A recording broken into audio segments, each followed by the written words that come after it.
Ok. Ya, pues, yo parece que esta va a ser la última clase del año porque el jueves nos van a correr la clase para el miércoles y el miércoles no los puedo seguir.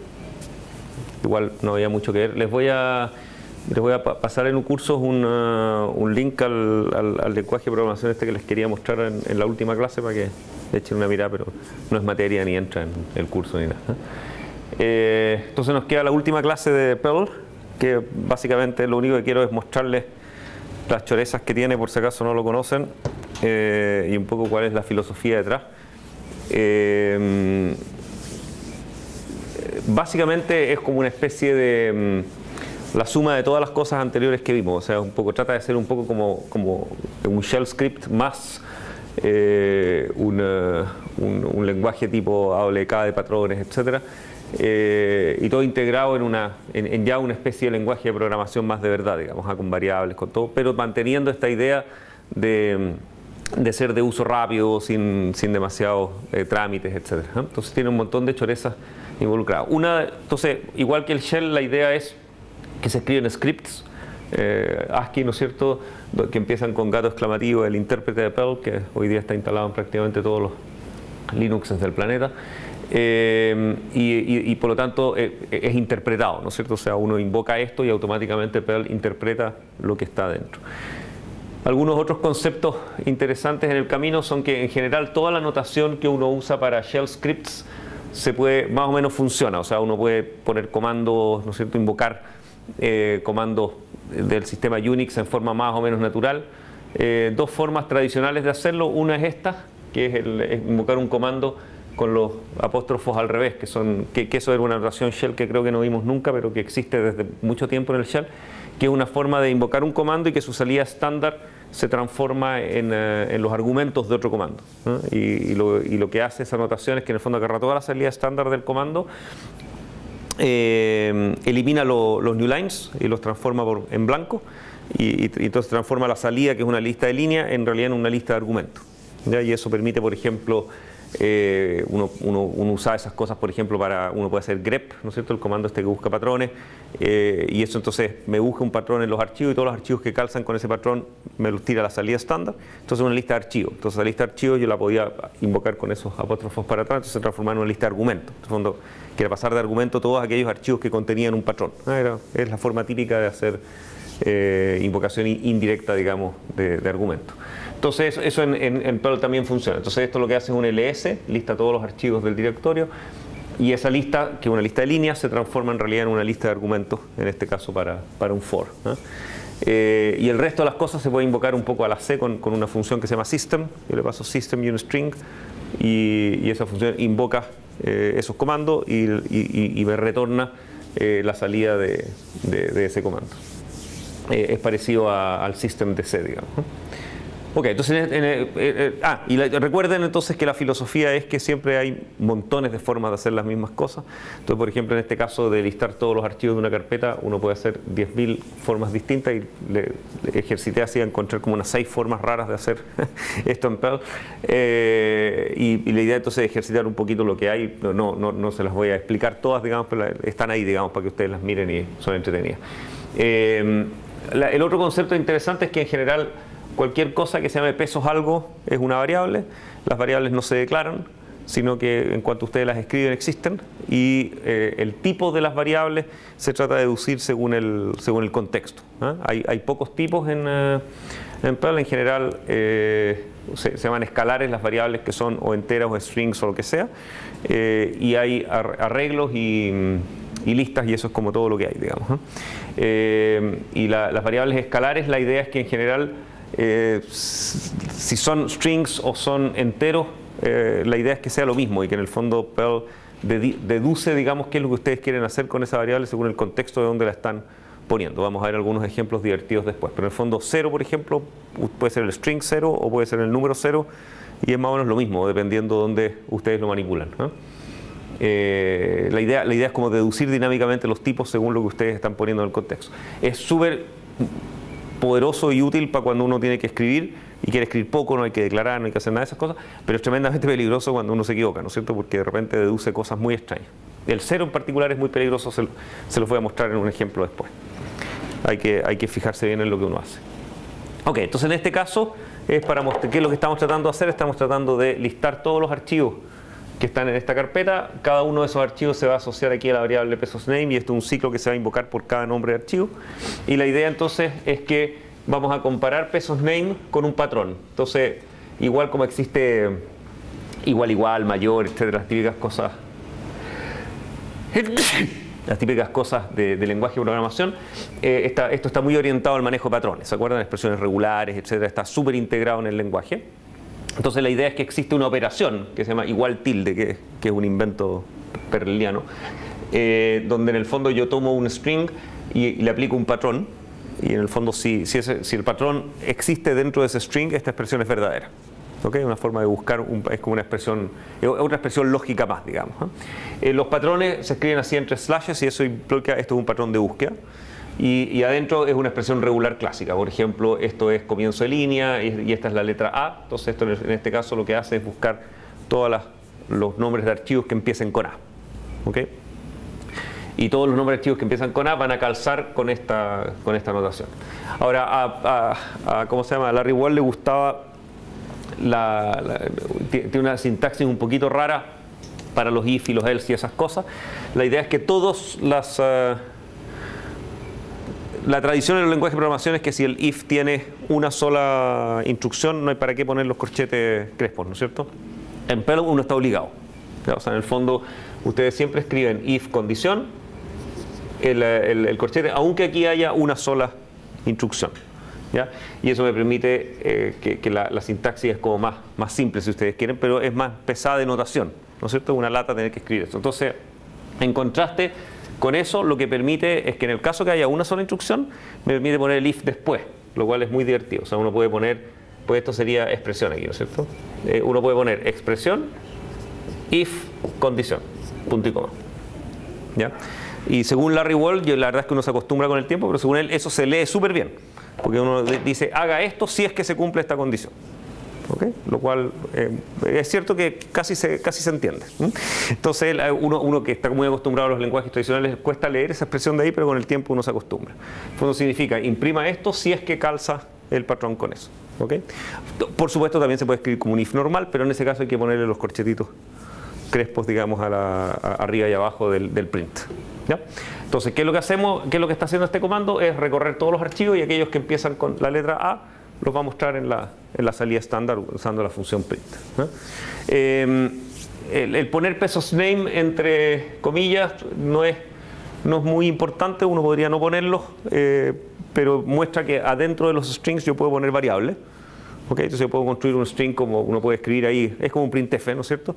Pero se parece un poco más a la notación de Java, incluso un poco mejor que la notación de Java, porque como las variables llevan el peso adelante, se entiende que es una variable la que adentro. Entonces uno puede escribir entre comillas, poner, qué sé yo, este archivo se llama pesos_name, y todo entre comillas, y eso se expande correctamente a la salida, ¿sí? Porque adentro de los strings las variables también se expanden. Por lo tanto, es una bonita notación.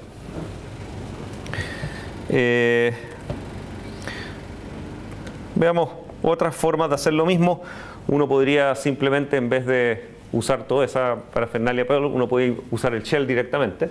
Entonces le podría haber dicho ls a asterisco y decir system de eso. Y entonces en la salida estándar aparecen todos los archivos que empiezan con A, ¿no es cierto? O sea, es lo mismo, solo que ahí le estamos pasando la responsabilidad al shell en vez de a Perl propiamente tal. Bueno, después existen demasiadas formas de hacerlo. Déjenme, creo que no vale la pena verlas todas. Estas son interesantes porque muestran un poco lo complejo que se puede volver el mundo acá. Este era un intento de escribir todos los archivos de la carpeta que son un directorio.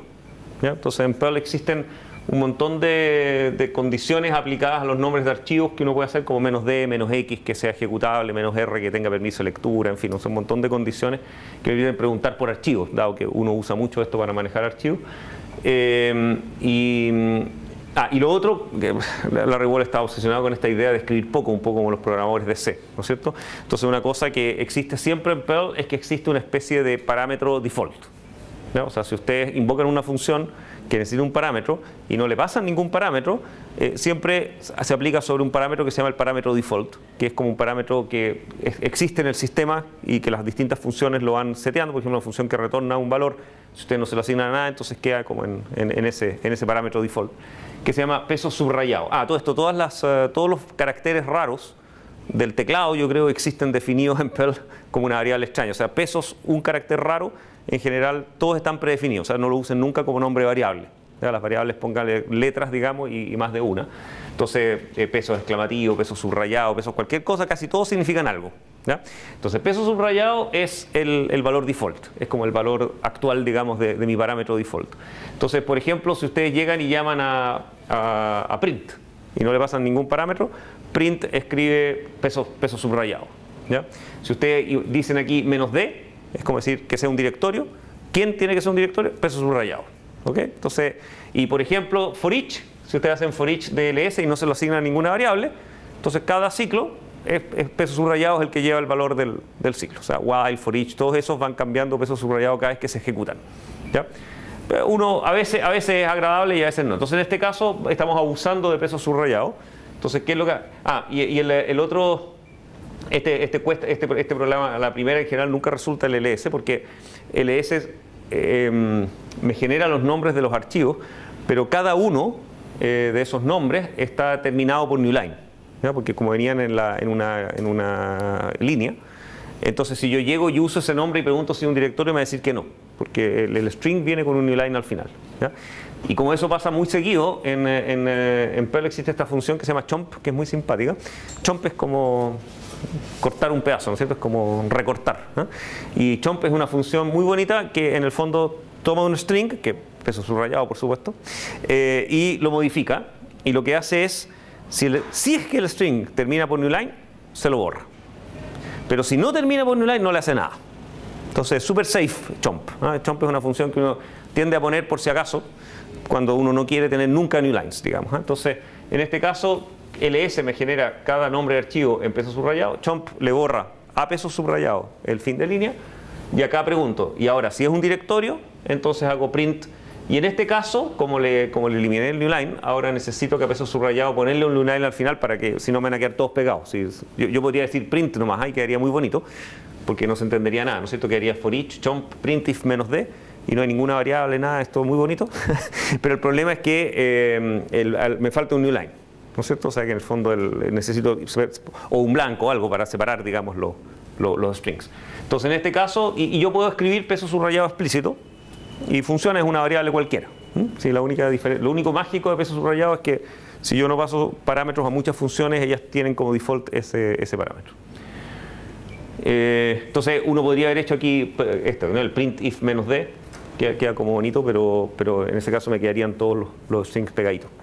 Y quedan pegados, sin siquiera un separador, nada, porque no voy escribiendo cada string en la salida. Ok, eso era sobre peso subrayado. El otro es... Esto no lo vamos a ver en detalle, pero es divertido.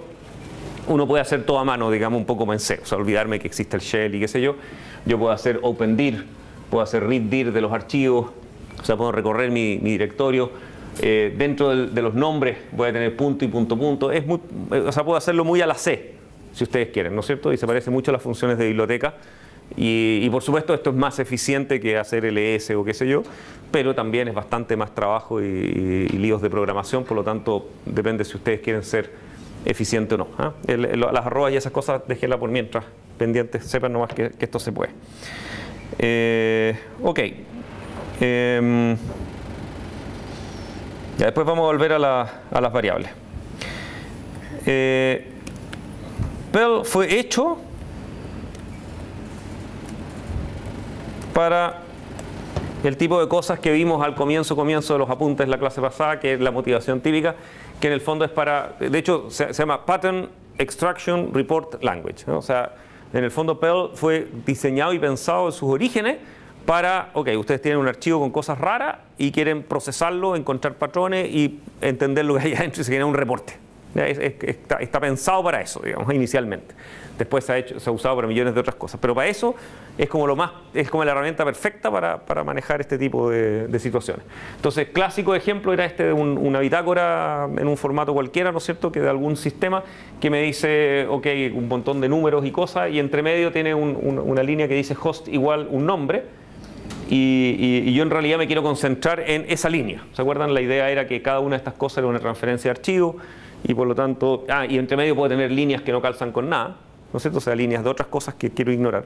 Entonces lo que quiero es encontrar todas las líneas que dicen host igual algo, procesar ese algo, ¿no es cierto?, y hacer un reporte.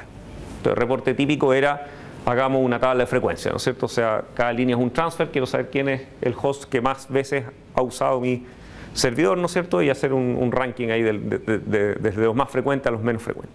Para eso Perl es así como anillo al dedo, o sea, ahí no hay ninguna duda que es el lenguaje que hay que usar, ¿eh? Y si ustedes se imaginan escribir algo así en C o qué sé yo, es un lío, ¿eh? Es el tipo de cosas para las cuales C está realmente mal hecho, digamos, ¿eh? Incluso Java y lenguajes así. Entonces el ejemplo típico es transfer, y esto es probablemente para lo que más uno usa Perl todavía hoy. Entonces la idea es la siguiente, algunas cosas de introducción. El menor mayor, es muy clásico, es el ciclo típico de Perl, es decirle while menor mayor. While menor mayor significa para toda su entrada, para cada línea que viene en la entrada, aplique este ciclo, ¿ya? Y por supuesto peso subrayado va tomando el valor de cada línea de la entrada, ¿ya? Ahora, lo bonito de menor mayor es que funciona en todas las notaciones que ustedes quieran. O sea, ustedes pueden es la entrada estándar, pero también ustedes le pueden decir al programa A, B, C, D, y entonces menor mayor toma todo A concatenado con todo B concatenado con todo C. O sea, hace en forma natural, digamos, el proceso de argumentos y de entrada estándar de la misma manera, ¿ya? Entonces menor mayor es como la forma típica de procesar entradas en Perl, ¿no? Ok, entonces para cada línea de la entrada, ¿qué es lo que hago? Se fijan dentro, como condición lógica, tal como la otra vez yo podía buscar en una variable, buscar si un patrón calzaba, yo puedo buscar en la línea, en realidad estoy buscando en peso subrayado, ¿eh? Porque como no lo escribí, pero véanlo como que en el fondo por cada línea de entrada estoy viendo si calza con este patrón o no. ¿Se fijan? Entonces es if un patrón, ¿ya? ¿Qué patrón estoy buscando? Punto asterisco, porque quiero saltarme toda la primera parte. Host igual textual, que es el string que yo ando buscando, y después marco un patrón para poder recuperarlo, que es el nombre del host, ¿ya? ¿Cómo sé yo cuál es el nombre del host? Es cualquier cosa que no sea un blanco, porque el blanco es el separador del nombre con el siguiente. Entonces lo que toma acá es un patrón que es no blanco. ¿Se acuerdan que el gorrito adentro de los corchetes cuadrados es una negación? Entonces cualquier cosa que no sea blanco, una o más veces. Okay, vamos a insistir, o sea, si dice host igual y el nombre está vacío, no lo voy a... O sea, si dice host igual blanco, eso no calza con el patrón. ¿Okay? Entonces el patrón es host igual y algo que sea por lo menos una vez algo distinto de blanco, hasta un blanco, por supuesto. ¿Okay? Entonces distinto de blanco hasta un blanco, seguido punto asterisco, ¿ya? Ahora, esas paréntesis son los paréntesis que me marcan el patrón. No son parte del patrón, o sea, no se buscan textualmente en la entrada, sino que son parte del patrón. Y bueno, como les contaba la otra vez, aquí la sintaxis y las notaciones no son muy estándares. En VI, por ejemplo, en los editores, en las expresiones regulares, yo podía usar eso mismo, pero tenía que poner backslash paréntesis, ¿se acuerdan? Porque el paréntesis calzaba textual y backslash paréntesis era mágico. En Perl es al revés. O sea, el paréntesis es mágico, porque se usa mucho. Y si ustedes quieren calzar un paréntesis textual, tienen que poner backslash paréntesis, ¿ya? Lo cual es desagradable, pero así es la vida. Entonces, este patrón significa host igual distinto de blanco, y estoy marcando este patrón entre el abre y el cierra paréntesis como este es el patrón que a mí me interesa. Es el pedazo del patrón que me interesa. Y esto otro es simplemente para que calce, ¿ya? Una vez que if retornó true, acá dentro del if yo tengo derecho a hablar de pesos 1, y pesos 1 es lo que quedó entre paréntesis, ¿ya? Si yo puse abre paréntesis, cierra paréntesis, y después en otra parte del patrón puse abre paréntesis, cierra paréntesis, el primero es pesos 1, el segundo es pesos 2, el tercero es pesos 3. ¿Okay? Entonces yo puedo seleccionar subpartes del patrón, digamos, y ponerles nombre. Para parsear es espectacular. Entonces en este caso pesos 1 me mantiene el nombre del host. ¿ok? Es el hostname que venía después de eso. Y entonces ahora tengo todas las herramientas para ser feliz, digamos, y entonces tengo lo que se llaman arreglos asociativos, que son en el fondo arreglos subindicados con strings. ¿Okay? Entonces yo lo único que hago, y frequency tab por supuesto nunca lo he declarado nada, yo llego y lo pongo nomás, ¿no es cierto? Como empieza con peso de una variable, como está subindicado entre corchetes crespos, es asociativo. También existen los arreglos a la C, que son subindicados con enteros, y en ese caso son corchetes cuadrados como en C. Cuando lo ponen así, esto es un arreglo subindicado por strings. ¿Okay? Y se implementan en la forma más eficiente posible, con una tabla de hash, o sea, está bien hecho, digamos, para que no sea tampoco una estupidez de caro, ¿no es cierto?, subindicar con strings. Y entonces, efectivamente, yo subindico acá y lo que hago es incrementar en 1 el elemento. Y por supuesto, si es la primera vez que aparece el elemento, mágicamente eso está inicializado en 0. Y por lo tanto, creo una tabla de frecuencias en un paso sin preocuparme nada. ¿Ya? Cuando termina el ciclo, ¿qué tengo? Tengo una tabla donde tengo strings de su índice y donde por cada substring de su índice tengo el número de veces que apareció ese string en la bitácora. ¿Ok? ¿Cómo recorro un arreglo asociativo? No es demasiado fácil porque en el fondo tengo que recorrer con todos los strings que existen adentro y para eso tengo que descubrir cuáles son todos los strings que existen adentro. Pues, es como recorrer un arreglo cuyo subíndice no los conozco a priori, ¿no es cierto? Entonces para eso existen formatos en varios, más de uno digamos en Perl, pero la idea es que yo, tal como puedo escribir pesos frequency tab sub algo, existe esta notación rara que significa que es un %, frequency tab, que se usa para los arreglos, solo los arreglos asociativos lo tienen. Por ciento frequency tab en el fondo como que me transforma la tabla de frecuencia en una lista de pares, en una lista de pares, donde tengo la llave y el valor, llave, valor, llave, valor, y es una lista gigante con todas esas. Solo con las llaves que existen, por supuesto, o sea que tienen un valor asociado, ¿ya? Entonces transformo la tabla en ese par y le puedo aplicar el keyword keys y con eso solo transformé esa lista de pares en una lista de llaves. ¿Ok? Entonces con eso obtengo la lista de todas las llaves que tienen un valor adentro de la tabla de frecuencia. La recorro y ahora lo que hago es imprimir frequency tab sub key seguido de key, ¿no es cierto? O sea, en el fondo, ¿qué va a aparecer esto? Va a decir qué sé yo, una vez apareció el host, qué sé yo, ftp.sc.chile.cl. ¿Ya? Esa es la idea. Me genera una tabla. No está ordenada. Creo que la regla es que esto es cualquier orden, pero creo que en general al final lo obtengo como en orden de inserción. O sea, probablemente obtengo primero las llaves que aparecieron primero en el archivo, pero en teoría es aleatorio, o sea, como es una tabla de hash, en realidad depende de cómo se implementa, ¿no es cierto? Pero al final, en el fondo, está toda la tabla, pero está desordenada, ¿ok? Entonces, obtuve una tabla de frecuencias con todos sus valores, pero obviamente no está ordenada por nada, ¿ya? Ahora, les repito, la idea es que sea bastante eficiente. Tengo un pequeño archivo de entrada que no es tan chico, digamos, o sea, es como un mega, digamos, y son 42.000 líneas, ¿sí? 42.000 líneas, para que no sea demasiado enano tampoco.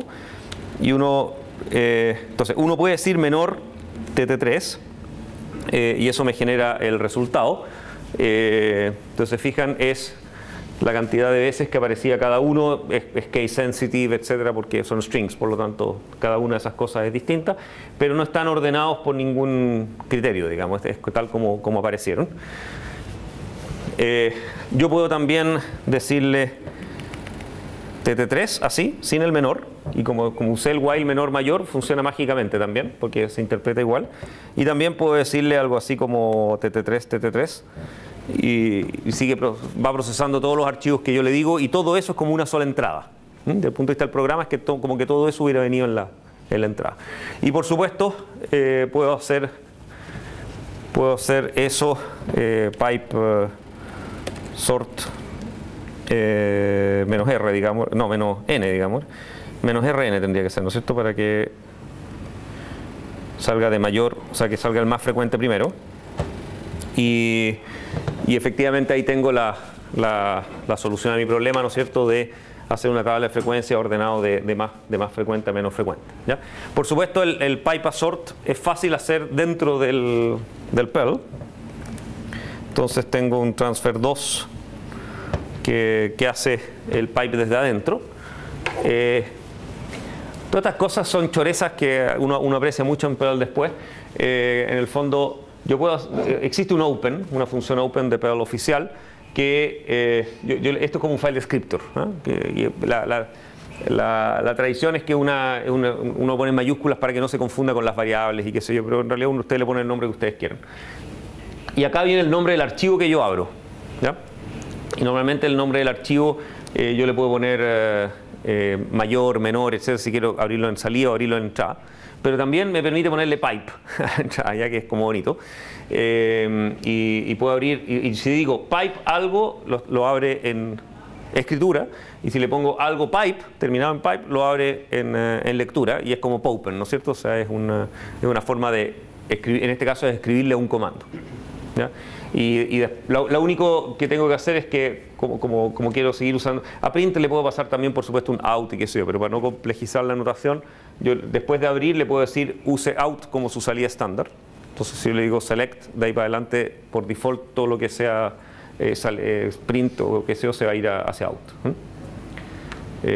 Y si out es de salida, lo selecciona como salida estándar; si es de entrada, lo selecciona como entrada estándar, digamos.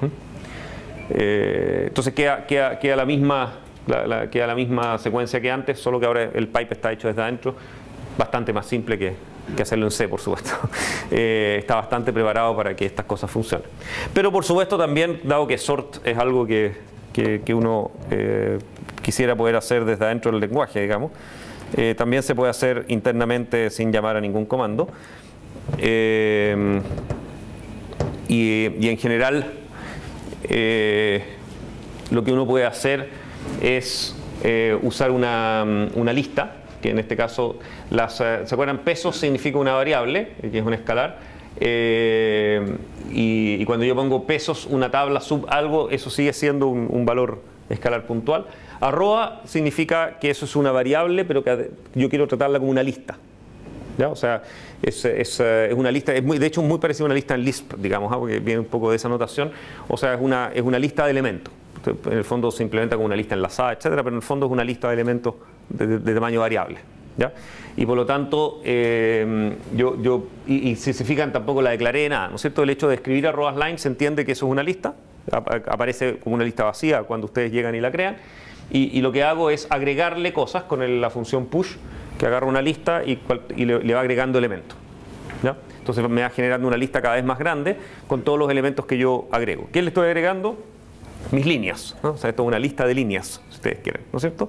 Entonces, una vez que me quedaron las líneas completas en ese arreglo, lo que hago es ordenarla, ¿ya? Entonces existe una función sort que recibe una lista y la ordena lexicográficamente, si es que yo no le digo nada. Sort recibe de argumento una función de comparación también, si ustedes quieren, etcétera. Pero si yo no le digo nada, ordena strings, ¿ok? Entonces simplemente hago sort de lines, eso me ordena la lista y me la retorna, por lo tanto yo puedo hacer print de eso mismo y por lo tanto obtengo mi lista ordenada, ¿ya? Ahora, las listas en Perl son súper mágicas y muy entretenidas, pero en este caso es simplemente hacer de hecho creo que existe una forma más breve de hacer esto. O sea, en el fondo aquí, cuando obtengo las llaves, esto en realidad también es una lista. Y por lo tanto yo puedo aplicarle sort a esa lista, y en ese caso yo podría, ¿cómo se llama?, ordenarlo por llave. O sea, quedaría ordenado por hostname, ¿no es cierto? Como lo quiero ordenado por frecuencia, es que necesito hacer el sort después que ya tengo mi secuencia hecha, ¿no? Pero normalmente podríamos ordenarlo por orden de llave, ordenando simplemente la lista antes de hacer el for each. Ok. En todo caso, por supuesto, siguen habiendo más formas de hacer esto. Dejen ver qué es lo que... Había una...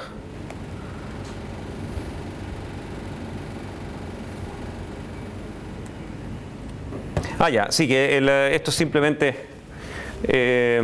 mostrarles que esta es una forma muy ineficiente de resolver el mismo problema.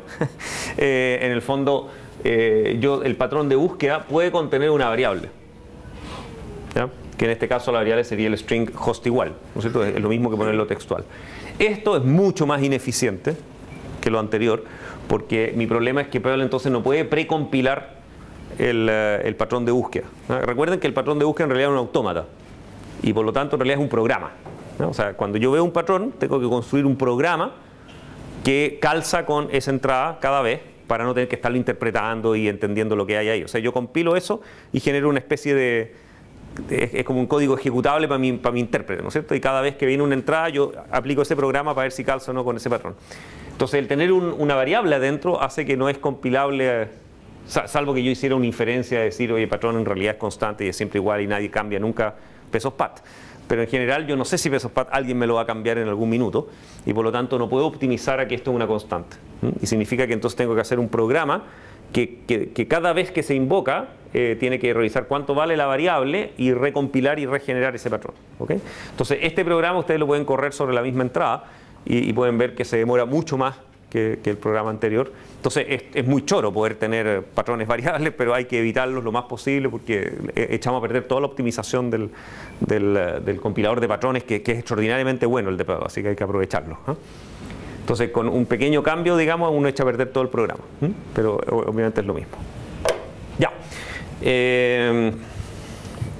Ok, esto es como Perl en su máxima expresión, digamos. Es como para lo que más uno usa realmente estos lenguajes, es casi para lo que fueron diseñados, ¿no? Veamos.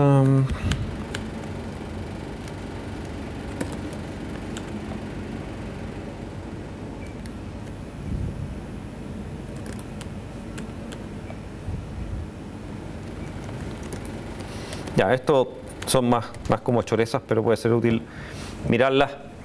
En el fondo, si ustedes quieren escribir el comando cat, ¿no es cierto? O sea, que lee su entrada y la tira en la salida nomás, ¿no es cierto? Ese es como el programa en Perl que hace eso. O sea, lo que hace es, por cada línea en la entrada, print, ¿no es cierto? Y print tiene como valor default peso subrayado y por lo tanto imprime lo mismo que hay en la entrada, ¿no? Entonces es un bonito comando de identidad, digamos, para mostrarles que en realidad tiene muy poca parafernalia alrededor, ¿no es cierto? O sea, la idea justamente es tratar de que el print hello world, digamos, realmente sea print hello world y no tenga que hacer 10.000 declaraciones, clases, includes y cosas extrañas alrededor, ¿no? Y eso Perl lo tiene harto, ¿no? Otra forma de hacer algo parecido a eso es tomar menor mayor, en realidad es una lista. ¿Ya? Cuando ustedes dicen while algo, en realidad while ustedes normalmente le pasan de parámetro una lista. Y normalmente le pasan una variable en una lista para hacer for each y esas cosas, ¿no es cierto? Si yo le digo una lista, entonces lo que hace, ¿cómo se llama? Lo que hace while o for each, ¿no es cierto? Es recorrerla. Si uno le pone menor mayor, tiene la gracia que va leyendo, o sea, al ir recorriéndola va generando los elementos. O sea, en el fondo es on demand, ¿no es cierto? O sea, ustedes leen una línea, la procesan, leen otra línea, la procesan, ¿no es cierto? Y si terminan antes de leer todo, nunca van a leer todo el archivo. Pero yo puedo realmente decirle, mira, quiero todo el archivo almacenarlo en un arreglo. ¿Ya? Ahora, esto tiene una desgracia, que es que significa que todo el archivo yo lo voy a tener en memoria durante un rato, ¿ya? Pero si ustedes quieren hacer cosas como sort o cosas así, igual van a tener que hacerlo. Entonces no es mala idea hacerlo a priori, ¿no? Por lo tanto, esto es igual al anterior, es un cat. Lee todo el archivo y lo muestra. La gran diferencia es que este necesita leer todo el archivo primero y después mostrarlo. En cambio, en el otro caso yo podía mostrarlo línea a línea, ¿ya? Pero la notación es la misma, ¿no es cierto? O sea, en vez de recorrer menor mayor, puedo recorrer el arreglo donde está menor mayor, ¿ya? Esto se puede notar porque si ustedes hacen cat, ¿no es cierto? Y van tipeando, él obviamente tira todas las líneas. Si hacemos cat2, en el fondo, recién cuando doy end of file, el tipo es capaz de tirarme todo el archivo porque primero lo tiene que leer entero al arreglo antes de poder procesar las líneas. Pero si le tiran un archivo en la entrada no se van a dar cuenta salvo por la memoria que consume. Pero en algunos casos es útil, ¿ya? Ahora, lo entretenido es que en realidad el for each tampoco lo necesitan. Porque en realidad ustedes pueden decir print de una lista, ¿ya? Y como esa lista ya viene con los new lines, en realidad ustedes pueden llegar y decir print de @lines, y lo único que hicieron fue que efectivamente tuvieron que leer todo el archivo en memoria, pero lo pudieron imprimir igual. Todo esto es para mostrarles básicamente que una de las gracias y las desgracias de Perl, ahí, es que tengo demasiadas formas de hacer las mismas cosas. Ya, les quiero mostrar las cosas más raras de Perl. Ya, veamos las variables. Esto sí que es raro. Traté de hacerles un ejemplo que se entendiera, pero no sé si al final lo logré, porque hay demasiadas cosas en las variables y son muy raras. Pero la idea es sorprenderlos, digamos. Este ejemplo, la idea es mostrar las cosas raras que pasan en Perl. Entonces, lo que trata de mostrar esto es que efectivamente las variables y el valor y lo que son se interpretan totalmente según el contexto. Entonces lo que yo hago es que defino una variable pesos i y le vamos a asignar cosas raras. Le traté de poner en el comentario las distintas cosas que ustedes le pueden asignar, incluido el no asignarle nada. O sea, el comentar esa línea y usar pesos i sin asignarle nada y ver las distintas cosas que pasan con el código hacia abajo. Y esto no es para que ustedes los maraville Perl, sino que es al revés, para que más bien sepan en qué tienen que tener cuidado. Si deciden algún día escribir un programa en Perl, revisen esto primero, porque son los clásicos errores que todos cometemos cuando programamos en Perl, están tratados de estar reflejados acá. Que son chorezas, pero al mismo tiempo permiten errores muy terribles. Entonces, lo primero es que entonces, pesos i, recuerden que va a tener distintos valores y lo que voy a hacer es tratar de jugar a ver qué pasa con distintas expresiones según lo que vale pesos i, ¿ya? Sin embargo, pesos i siempre va a ser un string, o sea, siempre lo vamos a inicializar en un string. La diferencia es que si el string en realidad es numérico, o sea, si adentro tiene dígitos, Perl le gusta interpretarlo como numérico en los contextos donde él espera que haya números. ¿Ya? Y eso es lo que es chorísimo. Bueno, necesito hacer atoí y esas cosas raras, cambios de tipos, todo. Leo un string y si tiene número es un número, si no, no es. ¿No? Y lo otro es que también tienden a tener valores de verdad, que no es exactamente lo mismo. Entonces, la idea es, por ejemplo, que yo puedo decir if pesos i, entonces, y un else, ¿no es cierto? Entonces, si pesos i es true, entonces le vamos a poner sí, ¿no es cierto? Y vamos a poner cuánto vale. Y aquí vamos a poner no y vamos a poner cuánto vale para mostrar qué cosas son true y qué cosas son false. La idea de esto es que se parece un poco a C. O sea, si pesos i es 0, es false. ¿Ya? Esa es un poco la idea. Y si es distinto de 0, es true. ¿Ya? Y distinto de 0 es todo lo que es distinto de 0. O sea, puede ser el string hola o puede ser el string 1. ¿No es cierto? Todos esos son false. Salvo que diga efectivamente 0 en su valor. Después les voy a explicar por qué es confuso eso, porque no parece confuso, pero es confuso. Y después existen otras chorezas. Por ejemplo, yo puedo usar defined, ¿ya? Que uno tiende a no usarlo mucho en Perl porque es muy largo probablemente y porque uno preguntar pesos i y defined de pesos i se parece en el sentido de que si yo nunca lo he definido y hablo de pesos i, vale 0. ¿Ya? Entonces preguntar si pesos i es 0 se parece harto a preguntar que nunca nadie lo haya definido, salvo en el caso en que alguien lo definió y vale 0. ¿No es cierto? Y a veces eso es igual y a veces es distinto. ¿Ya? Entonces, cuando yo quiero saber si alguien le ha dado algún valor ahí, cualquiera que sea, la pregunta correcta es defined. ¿Ya? Defined significa alguien le puso alguna vez un valor a pesos i, incluido el valor 0. ¿Ya? Entonces, si pesos i está defined, vamos a hacer distintas cosas, y si no, vamos a decir, vamos a escribir las mismas cosas diciendo no está definido. Es para distinguir cuando en el fondo, por alguna razón los programadores Perl tienden a confundir el pesos i false con el pesos i undefined, si ustedes quieren, ¿no es cierto? O sea que cuando pesos i vale 0, en realidad lo confunden con que pesos i no está definido. Y vamos a ver que no es lo mismo. Ok, y después vienen las expresiones donde hay cosas divertidas, como por ejemplo sumarle 1 a pesos i. Entonces yo llego, recuerden que pesos i es un string, ¿no? O sea, siempre es un string. Entonces yo llego y le pongo pesos i igual pesos i más 1, y en este caso también, y la pregunta es algo así como, ok, ¿cuánto va a dar pesos i en ese caso? ¿No?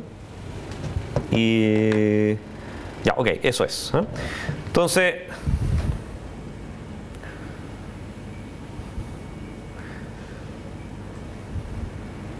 ya, partamos con undef, ¿ya? O sea, peso i no existe.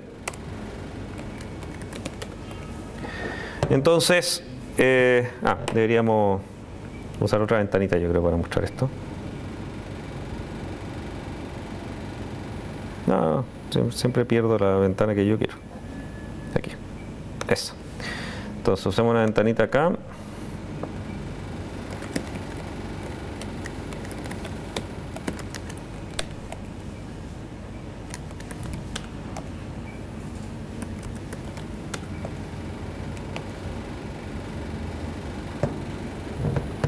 Ok, ahí creo que más o menos se ve. Entonces la idea es que peso i no estaba definido, entonces simplemente preguntamos if pesos i y me dijo que no, ¿no es cierto? Eso es normal porque cuando dije if pesos i, él le generó el valor 0 como expresión porque es su primera aparición y por lo tanto pesos i es false, ¿no es cierto? Y si yo hago print de i igual pesos i, si se fijan, dice i igual nada.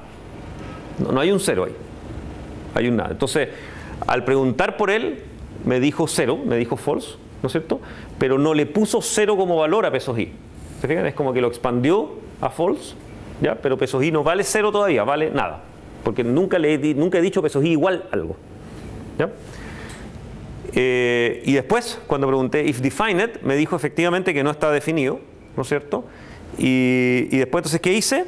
Le dije pesos i igual pesos i más 1. Entonces, pesos i acá era nada y por lo tanto lo asoció al valor 0. Y cuando le sumé 1, entonces ahora sí me queda en pesos i igual 1. De hecho, no vuelvo a preguntar, pero en el fondo obviamente ahora está definido, vale 1 y es true, ¿no es cierto? Porque en el fondo ya no es 0. Entonces lo que hago es mostrar cuánto vale i después del incremento, ¿no es cierto? Acá abajo. Y entonces estaba undefined y ahora vale 1, ¿ya? Porque en el fondo al no estar definido le puse un 0. Ya, si cambiamos pesos i ahora por 0,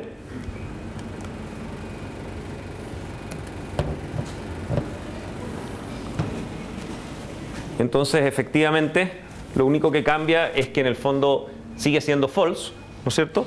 Pero ahora i tiene un valor adentro, digamos, que es 0. ¿Se fijan? O sea, es un 0 de verdad, si ustedes quieren, ¿ya? Es un false real, ¿no? Y cuando yo pregunto si está definido, me dice que sí está definido y que efectivamente vale 0 y por supuesto si le sumo 1, vale 1. ¿Ya?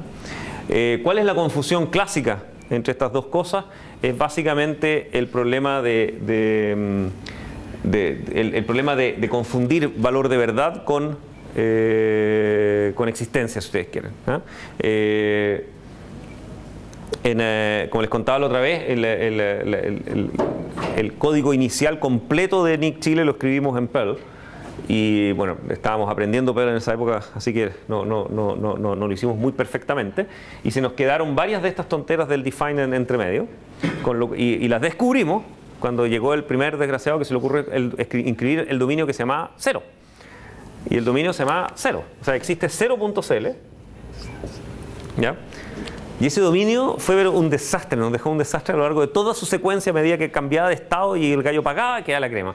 El gallo se tenía que pasar al estado ahora de que ya estaba listo, quedaba la crema. Había que ingresarlo en la zona del .cl y quedaba la crema.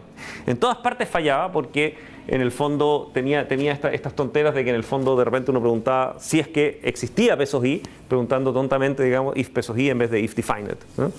Entonces está lleno de lugares donde el 0 se expandía a false y eso nos generó problemas en todos lados, ¿no? Debimos haber prohibido ese dominio.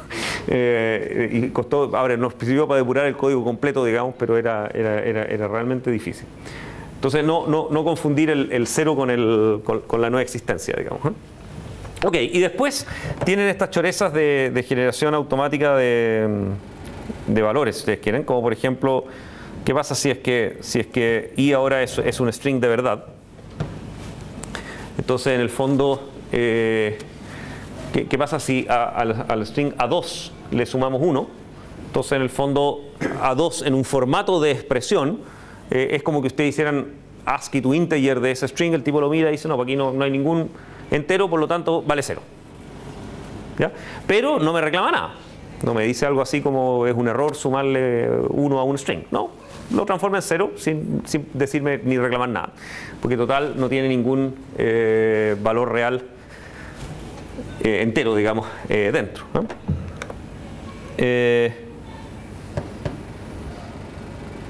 Bueno, por supuesto, si dice 1 también funciona.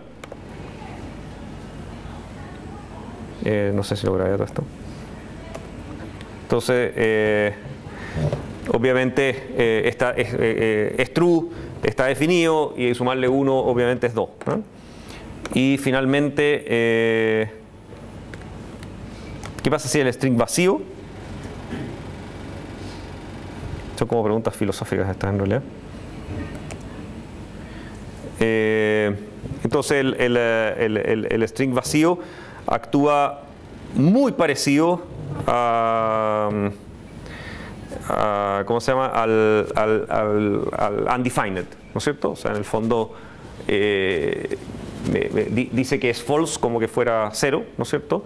Si se fijan, al preguntar por i me dice que no existe y al sumarle 1 me dice que es 1, pero está definido. ¿Ok? Acá el undef, el defined me dio false, en cambio con el string vacío me dio true. ¿Ok? O sea, está definido, pero obviamente es vacío. ¿Ya? Pero de ahí para adelante se comporta igual, se comporta como falso y se comporta como y el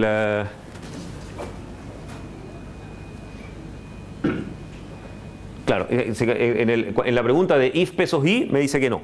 ¿Ok? Ahí vale como 0. En cambio, cuando ustedes preguntaron por el string A2 y preguntaron si era falso o true, les dijo que era true. ¿Ok? A pesar de que se evalúa como 0 cuando le suman 1, cuando preguntan por él dice que es true. Desgraciado, ¿eh? Es bien jodido o sea, es muy simpático esto que genera automáticamente los tipos y los valores, pero de repente se vuelve francamente confundidor.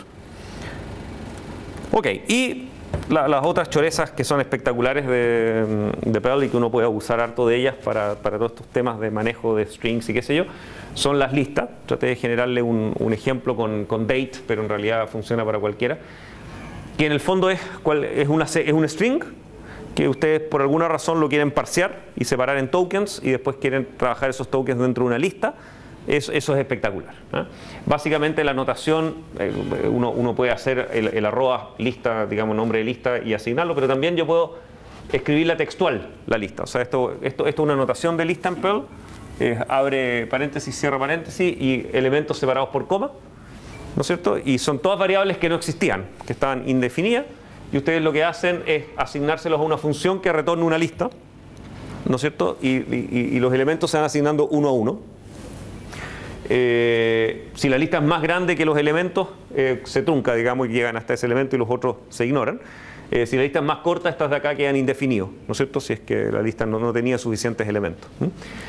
Y las funciones clásicas para generar listas son básicamente split, es la que más se usa, que en el fondo yo le paso le puedo pasar un string con separadores o le puedo pasar un patrón, es lo mismo, ¿no? Y la idea es que le paso de argumento cuáles son los separadores de tokens, le paso un string y él lo que hace es retornarme una lista de tokens, ¿no es cierto? De todos los que, o sea, para parsear, digamos, entradas son espectaculares, ¿no? Entonces en este caso le digo ejecute el comando date, que tiene día, mes, año, en fin, todas esas cosas adentro, separados por blanco. Y entonces lo que él me genera es el día de la semana, el mes, el día, la hora, el time zone donde estamos y el año, en todas esas variables. ¿Okay? Entonces mágicamente con un comando lo parseo y entonces puedo obtener el año actual, digamos, así trivialmente, ¿ya? La hora es el pesos h, digamos, que obtuve acá, es horas, 2 puntos, minutos, 2 puntos, segundos. Entonces lo que puedo hacer es a su vez a la hora ahora hacerle un split con el 2 puntos. Entonces uso el 2 puntos como separador y me quedo con una lista que vamos a llamar M, donde tengo horas, minutos, segundos. O sea, una lista con 3 elementos, ¿no es cierto? Mágicamente, ¿eh? Y las listas ustedes las pueden anotar como si fueran un arreglo y también funciona, ¿ya? O sea, ustedes pueden subindicar las listas si ustedes quieren y funcionan igual, ¿ya? Entonces en este caso yo le puedo decir cuál es y van de 0, 1, 2 igual que en C. Por lo tanto, en este caso, el pesos M sub 2 son los segundos porque es el tercer elemento de de la lista. ¿Qué más? Esto es un split con patrones, un poquito más complicado. En vez de usar el separador blanco nomás, uso el separador blanco, new line y 2 puntos. Con lo cual elimino todas las cosas. En este caso, por ejemplo, los horas, minutos, segundos van a ser campos distintos. Entonces me permite separar en vez de pesos H y después subseparar. Ahora puedo poner directamente pesos H, pesos M, pesos S, porque el 2 puntos es otro separador más. ¿Se fijan? Entonces, y esto es una clase, ¿sabes? O sea, cualquier carácter de estos es un separador.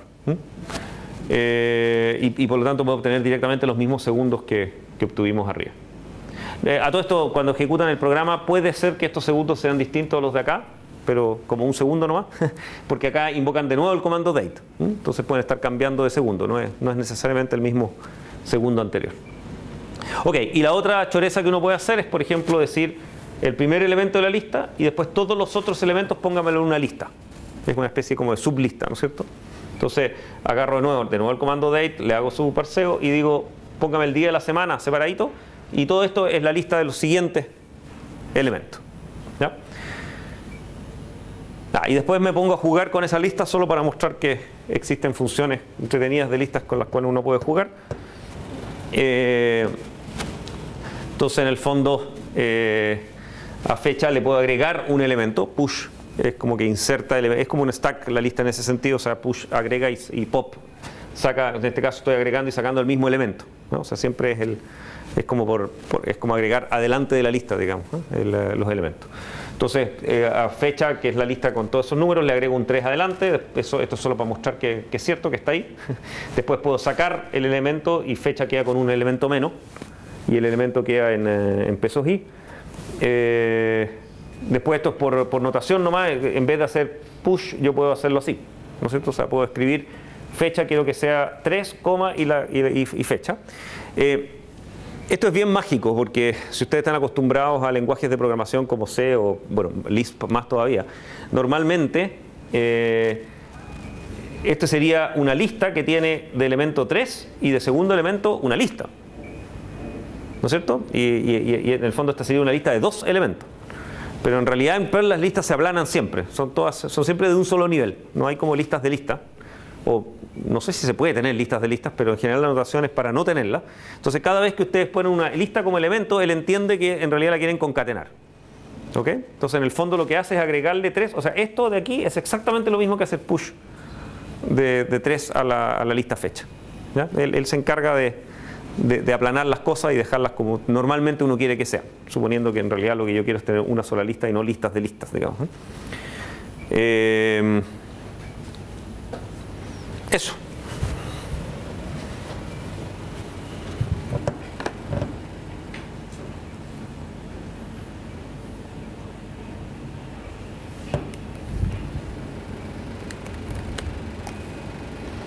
Entonces, en el fondo, el resultado es básicamente mostrarles que la manipulación funciona, ¿no es cierto? Acá obtengo el año del comando date. Estos son los segundos de la hora que está en ese minuto. Estos son todos los elementos que parseé. Son todos los elementos de la lista. ¿Se fijan? Son la fecha, etcétera, horas, minutos, en fin. Acá le agregué 3 a la lista. ¿Se acuerdan? Cuando hicimos el push. Y acá fue 3. Se lo extraje a la lista. Y acá lo que hicimos fue hacer fecha igual 3, la lista y después la imprimimos, ¿no? A todo esto sí, pues me equivoqué cuando si se fijan, el push en realidad agrega 3 al final de la lista, en cambio la anotación esa que pusimos lo agregó adelante, simplemente por cómo lo escribimos. Escribimos 3, arroba fecha. Si hubiéramos escrito arroba fecha, 3, también funciona. Y ahí hace lo contrario. Eso.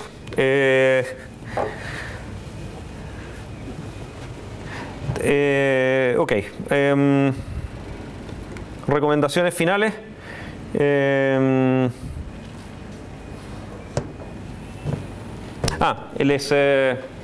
Les voy a mandar el URL en la página de un curso, etcétera, pero les recomiendo mirar el lenguaje Go. Es como el posible sucesor de C, si ustedes quieren. Go fue hecho por un grupo de viejitos más viejitos que yo, que fueron varios de ellos, digamos, estuvieron involucrados en los grandes proyectos de lenguajes de programación de los viejos tiempos, de C++, incluso de Unix y C, de esas épocas, digamos, y que en el fondo tienen esta teoría de que hoy día las tecnologías y los conocimientos del lenguaje de programación los tenemos suficientemente maduros como para poder hacer un pequeño lenguaje orientadito a objetos, pero hiper eficiente, fácil de programar y orientado a sistemas. O sea, es como tener un pequeño lenguaje orientado a objetos para programación de sistemas. Entonces su objetivo fue hacer eso, y para eso estaban diseñando Go. Hasta el año pasado, digamos, estaba todavía en formato bastante experimental, con poco soporte, etcétera, pero se veía muy, muy interesante. Les hice un par de demos. Bueno, y por supuesto, entonces, uno aprovecha en el fondo, la idea es como siempre, es tratar de mezclar lo mejor de ambos mundos, ¿no es cierto? O sea, tener un buen tipeo de tipo, un buen chequeo de tipo dinámico, en fin, que me agarre todos los errores estúpidos de programación antes de ejecutar el programa y sin hacerme un core dump después, ¿no es cierto? O sea, protegerme, digamos, de los errores estúpidos de tipaje típicos de C. Segundo, threads masivos desde el comienzo, ¿no es cierto?, en forma trivial. O sea, la idea es que dentro del lenguaje yo de repente digo, o sea, tal como digo invocar esta función, yo puedo decir, creo que se llama start o launch o algo así, pero yo le agrego un keyword y significa que esta función es otro thread y se acabó. O sea, es trivial, digamos, crear threads y sincronizarlos y que está todo built-in en el lenguaje desde el comienzo, con por supuesto redes, en fin. O sea, es como agarrar todas las nuevas cosas que hemos ido inventando en estos como 40 años y tratar de tirarlo en un lenguaje que por otro lado sea hiper eficiente, incluso la compilación es un balazo en Go, digamos. Entonces es parte de su objetivo, son todos bien entretenidos. Así que yo les recomiendo mirarlo. Pero por ahora se veía, por lo menos hace un año atrás, todavía se veía un poquito inmaduro para recomendarlo de verdad, pero creo que es algo que vale la pena seguir y ver, porque puede transformarse en el próximo lenguaje de programación de sistemas. Tal vez en algunos años más lo vamos a enseñar en un curso, como hicimos la transición en este curso de enseñar lenguaje máquina hace algunos años atrás, digamos, lo transformamos en C. El próximo paso podría ser transformarlo en Go. Ok, sobre lecciones aprendidas a lo largo del curso y los mensajes que me interesa que aprendan, yo diría,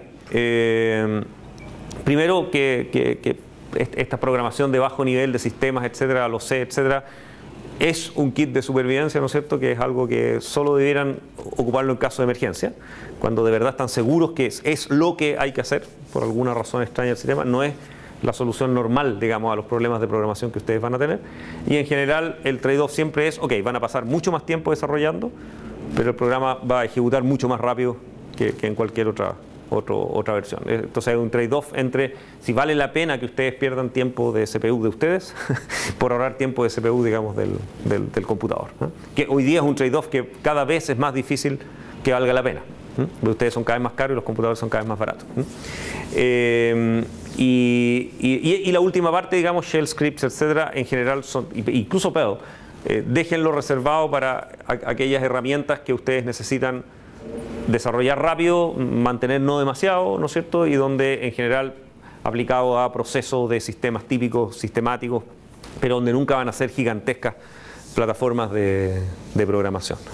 Perl permite desarrollar súper rápido, es suficientemente eficiente, porque uno tiende a pensar cómo es interpretado, debe ser súper lento, pero en realidad es como compilado interpretado, ¿no? O sea, cuando él lee el programa lo compila e interpreta una versión compilada. ¿Sí? Está como, por supuesto no genera código de máquina ejecutable en sí, pero tiene un buen compilador adentro también. Entonces es realmente muy eficiente, es impresionantemente eficiente. Si uno piensa todo lo que hace, es notable lo rápido que anda, ¿no? Por supuesto si lo comparan con C, nada que ver, ¿no es cierto? Pero normalmente en los computadores modernos uno puede escribir cosas hiper complicadas en Perl, trabajar con grandes cantidades de datos y funciona impecable, ¿ya? El drama viene cuando efectivamente hay que mantenerlo, ¿no es cierto? Hay que depurarlo, ¿ok? Nosotros en NIC Chile logramos, después de varios años de esfuerzo, que toda la plataforma de producción, hay ingenieros hoy día nuestros que la administran y la modifican y la alteran, pero hubo un archivo que era el que procesaba al principio procesaba todas las llegadas de requerimientos nuevos, digamos, que era un trozo de archivo que no había nadie que se atreviera a modificarlo y que al final solo Pato conmigo, que éramos los que habíamos escrito el código original, digamos, nos llamaban y nos traían del closet, así nos sacaban cuando había que modificar una línea, porque era como un software que se ejecutaba para todo request nuevo que llega, se analizaba en ese código. ¿Okay? Entonces cualquier falla en ese código hacía que nada más funcionaba, porque era como el front-end, digamos, era el front-end escondido, porque no es lo que los usuarios ven, sino que cuando el usuario decía submit, ok, ahora quiero que esta cosa se procese, pasaba por este software, ¿ya? Y era desgraciado ese software, estaba lleno de trucos y cosas, era como lo primero que habíamos escrito, yo creo, porque como siempre existió, y le fuimos agregando choreza a medida que pasó el tiempo, ¿no? La verdad es que, claro, cuando uno termina mirándolo, es tremendamente inmantenible desde el punto de vista de la ingeniería de software, si ustedes quieren, ¿no? Sin embargo, funcionó durante como 10 años, aguantó crecimiento, digamos, de varios órdenes de magnitud en los requests. O sea, es impresionante lo sólido que termina siendo el software escrito en Perl a pesar de todo, ¿no? Entonces, ese trade-off entre mantenibilidad y eficiencia es jodido. Y por supuesto, cuando escribimos el código nunca pensamos que iba a durar todo el tiempo que duró, ¿no? En todo caso, estamos a punto de botar todo eso a la basura después de como, 97, como de 15 años. Pero como siempre pasa con estos sistemas legacy, en el fondo uno no lo bota a la basura, sino que lo deja funcionando en un lado lateral para que sigan procesando las cosas antiguas, en el sistema antiguo, en la base de datos antigua, etc. Y lo que uno va haciendo es que los nuevos requests van entrando al sistema nuevo y de a poco no debería quedar nada en el antiguo, ¿no es cierto? Pero también pueden pasar hartos años antes que eso ocurra. Ya pues, entonces no tendríamos más clases, el viernes tienen control 3. Les corrí la tarea principalmente porque además tengo que darles una tarea 5 que todavía no hago, y la tarea 5 le dejaríamos con plazo como parecido al examen, para que calce más o menos con eso, de modo que el semestre lo cerramos con el examen, ¿eh? Y la tarea 5 por supuesto es tomar todo lo que han hecho. Y por eso me cuesta, tengo que terminar de hacerla, digamos, porque la idea es tomar todo lo que hicimos en la primera parte de la tarea, en las segundas partes de la tarea y mezclar todo para que haga un gigantesco sistema que tiene que hacer algunas chorezas que tengo que inventar todavía. ¿Eso? Ya chicos, nos vemos. Todo esto, capaz que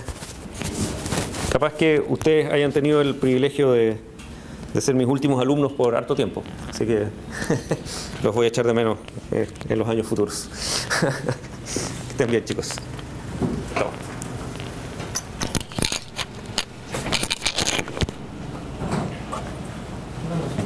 Sí, dale.